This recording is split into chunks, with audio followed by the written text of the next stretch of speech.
আমরা তো প্রায় সকলেই আলুর চপ বেগুনের চপ খেতে পছন্দ করি, কিন্তু কাঁচা কলারও যে চপ হয় এটা কিন্তু অনেকেই জানে না। আসসালামু আলাইকুম, আমি চলে আসছি হুমায়রাস ব্লগ থেকে কাঁচা কলার চপের রেসিপি নিয়ে। প্রথমেই আমি কাঁচা কলা আর আলু সেদ্ধ করে ম্যাশ করে রেখে দিয়েছিলাম। এরপর আমি একে একে সব মশলা দিতে শুরু করলাম। প্রথমেই আমি দিয়ে নিলাম মরিচের গুঁড়া, হলুদ, স্বাদ মতো লবণ, কর্নফ্লাওয়ার। এরপর দিয়ে দিলাম কিছু পেঁয়াজ বেরেস্তা এবং কিছু কাঁচা পেঁয়াজ, কাঁচা মরিচ। আরও দিয়েছি গোলমরিচের গুঁড়া এবং বেটে রাখা আদা রসুন। আর একটু মুখরোচক করার জন্য দিয়ে দিয়েছি গরম মশলা, কাবাব মশলা আর কিছু ধনিয়া পাতা। সবকিছু দেয়া হয়ে গেলে আমি সুন্দর করে মাখিয়ে নিলাম।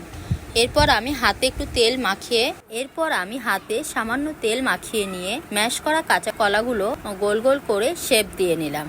এরপর একটি করে চপ কাঁচা ডিমের মধ্যে ভিজিয়ে ব্রেড ক্রাম্বস দিয়ে কোট করে নিলাম। বানানো শেষ হয়ে গেলে আমি সবগুলো একে একে ডুবা তেলে ভেজে নিলাম।